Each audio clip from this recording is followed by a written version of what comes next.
പത്രോസാകുന്ന പാറമേൽ നിന്നെ സഭ സ്ഥാപിക്കും എന്ന് പറയുമ്പോൾ സ്നേഹമുള്ളവരെ, സഭയോട് ചേർന്ന് നിൽക്കുവാനായിട്ട് ഈശോ നമ്മെ വിളിക്കുന്നു.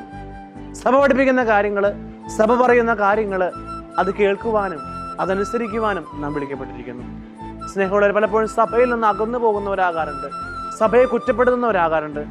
സഭയെ കുറ്റപ്പെടുത്താതെ സഭ പഠിപ്പിക്കുന്ന കാര്യങ്ങൾ മനസ്സിലാക്കുവാനായിട്ട് നമുക്ക് സാധിക്കണം. സഭയിലെ നന്മകൾ നമ്മുടെ ജീവിതത്തിൽ പകർത്തുവാനായിട്ട് നമുക്ക് സാധിക്കണം. അപ്പോഴാണ് ഞാനും നിങ്ങളുമൊക്കെ ഒരു ക്രിസ്ത്യാനിയായിട്ട് കത്തോലിക്ക സഭയിൽ നിൽക്കുമ്പോൾ അതിൻ്റെ പൂർണ്ണതയിൽ ആയിരിക്കുക.